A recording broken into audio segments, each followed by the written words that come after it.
Mighty Boss Tones, dude. I'm like, what? We It's don't. like, yeah, those sounds are happening around here too. You're right. Come We here, don't Doctor 222, because they're jamming out like something that you should hear. That is the progression of the Mighty Mighty Boss Tones. Yeah, all those sounds are playing in the Valley of Batavia in new ways and real ways. Like they were not appropriating anything. Everything was new. Everything was new. Yeah, I read that. I was like, what? Because I totally forgot what was in that letter. And about a year ago, I busted it out, and I was like, son of a bitch. I know. Like, I kind of laughed, but at the same time, I was like, fuck you. Yeah. But the fact that they wrote back, the fact that they actually wrote back was kind of surprising. And it was signed. Right? Yeah. They didn't have to, I guess, Yeah, it was. It was specifically written and all that stuff. Yeah, they did take. They may have been trying to help, but they were just wrong. Yeah, it seemed like a critique, but not one that was just like a hasty critique. Yeah, is what it seemed like. They were wrong. They missed out. They really did. Thing is, we had a show. We could have got a show there, but we put it off, and then we decided to send them a demo. We waited too long. Okay. Because there was this guy that came and he said, hey, I'm going to use this Italian guy. He goes, hey, I'm going to get you a show at the Metro. What do you guys think? It was like at our first show or second show. Right. And I was like, yeah. And then the ball kind of got dropped because I was like, George, we need to do this. Oh yeah, he got kind of arrogant or whatever. Yeah, whatever. And I was like, but then it was like, as time went on, it's like, hey, we should pursue that. But I think by that time, that guy was out of the scene, and we just had to send it directly to like bookings, and then we didn't have our in anymore. You know what I'm saying? Yeah, everything happened so fast back then. They still talked about like the 6 degrees of separation. Like, that movie hadn't even come out yet. People did not realize the number yet. Like, when Will Smith made 6 degrees of separation, and everybody was like, "Holy cow, he's not just a hip hop comedian, like he's a serious actor," and like people were like, wow, like so into his acting, but then learning at the same time, because this was even before the 6 degrees of Kevin Bacon, that there are 6 degrees of separation between us and anyone in the world. Like we didn't even realize that at that point. And now that's like 2 people. Like you just send the right tweet and you can connect with the right person. It's pretty magical. So. Oh yeah, for sure. Just gotta believe, man. Gotta believe in that Disney magic. You gotta believe we're magic. You can do magic. Ooh, Alan Parsons, yes. You can do more, please. Anything that you desire. Magic. I like that well, part. Our podcast went viral in a mechanic shop the other day. Yeah. Nice.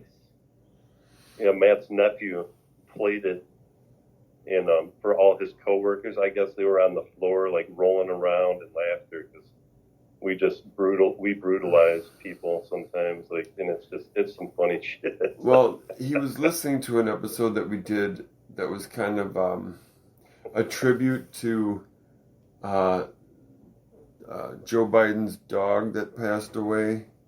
Okay. General Champ, or General, or whatever the fuck his name was.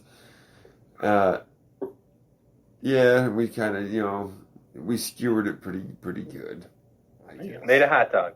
Yes. Oh, that's the American way. Oh yeah, we ground it up and then took the lips and assholes and made something that was barely edible out of it. Capitalism. Totally. It's true. We're victims of circumstance. But it was a hit in the mechanic shop, so yeah. Way, among the greasy blue collar set, they were digging it, so that's cool. Holy Christmas, gentlemen! Oh, excuse me. Not yet. Wow. But it has been a treat and a present. And it will become the past, and then there will be more presents after that. They will be like gifts, and then that will be the moment they are in, which will then become the past once more, and we will forever be locked upon the wheel of samsara in eternal suffering for injustice and must pay the price karmically. I thought that's where we are now. Karmic balance will be achieved, but it is only for us to be aware of our vital principle, inhale, and let go of the negative karma. In this way, we should be one step closer to the present, becoming the past once again, truly. Anyway, that's just some good dharma, man. Hey, thanks, man. You should hear it with fucking Ravi Shankar behind it. That shit is fucking crazy. But the point is this. We've really enjoyed having you with us. We definitely want you to come back and keep this conversation going. We'll spread it out a little bit and we'll fucking have a good time with that. Because I think that was cool. And I think we may have almost set a new record. Yes. But you know, it didn't feel like it. It didn't feel as long as if you looked at the timer. You wouldn't believe the timer versus how I felt to just sit and rap with you about this stuff. Very organic. Yeah. Well, I like your flow, man. It's very natural, but you keep going, and I like how you were rolling with the little chides and the little ball busts. It was good. Because it's all in good fun. It was sweet, man. Yeah. It was nice. For sure. Welcome, Sabbath morning.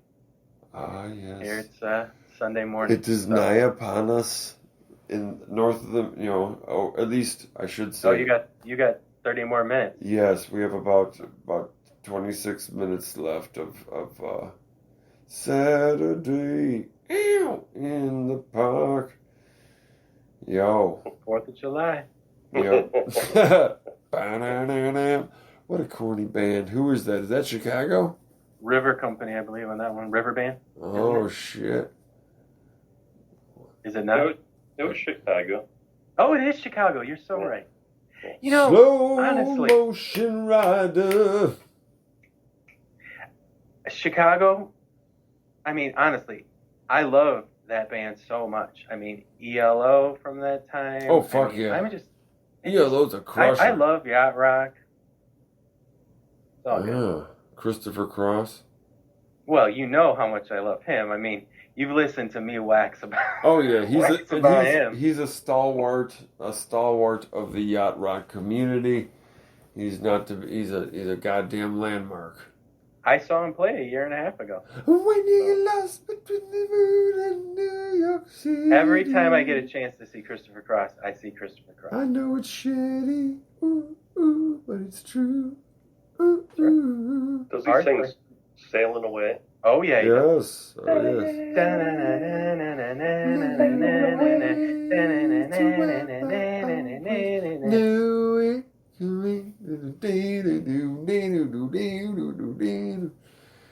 Yeah, that reminds me of the Batavia Quarry, that song right there. Oh, yeah. That one and Baker Street by John Rafferty. Oh, yeah, man.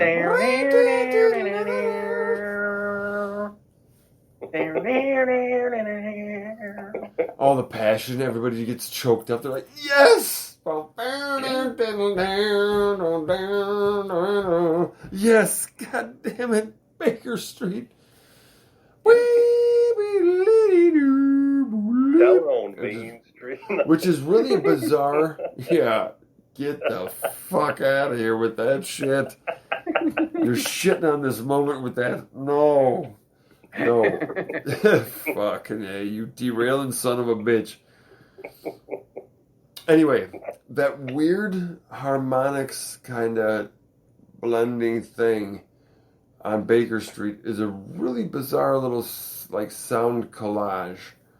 You know, it's obviously in a scale of some kind, but it doesn't follow any conventional movement. It's just so bizarre. And then it's just kind of swells, and then the guitar.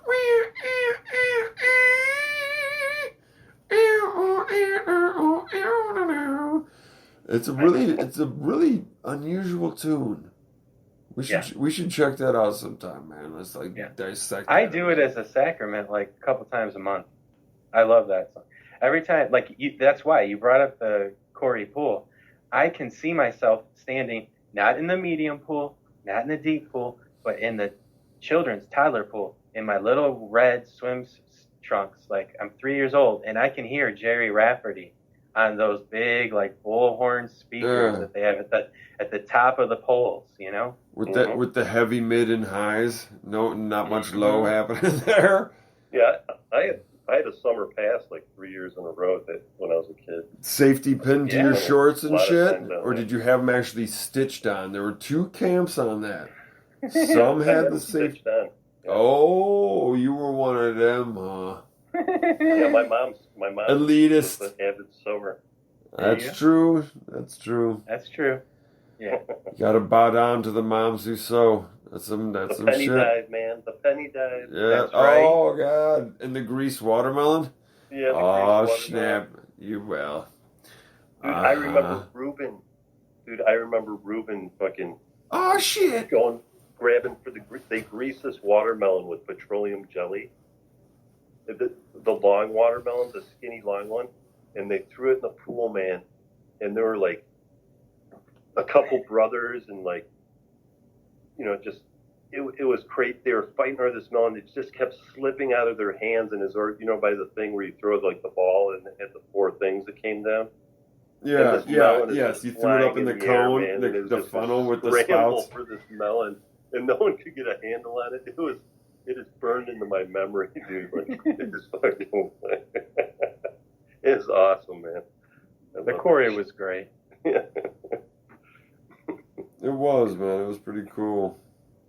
And they had the top. All right, I'll do one more story about the Corey. I mean, I know we broke the show, but you can clip this up however you want, put it in, I'm sure. All right.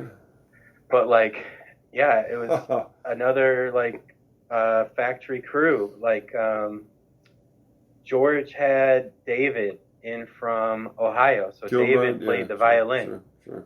And he played in for a couple of tracks and a really, really, really great show at the factory.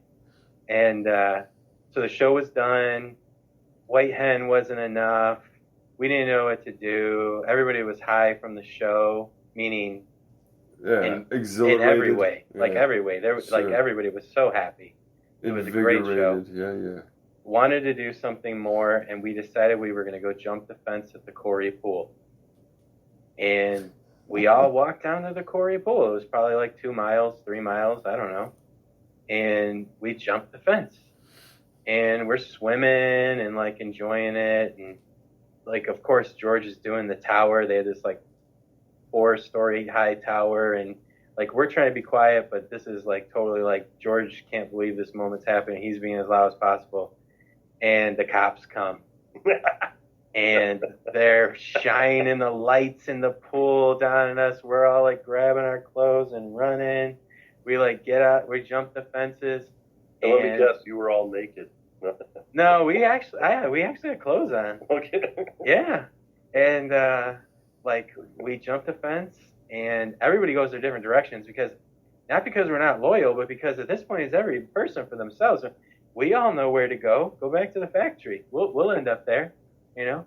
Well, I crawled up through the side because there was a little bit of a canyon edge, and I'm just like laying in sticks and like up on the hillside, like because they had these limestone steps that went up probably like 200 feet. They were pretty steep on the side of the Corey, but I'm like hiding in the trees, and I see the cop like circle at the top of the hill, and I just stayed there for probably, I don't know, maybe an hour and a half and just laid there. And then I finally come up to the top of the hill and there's a cop right there.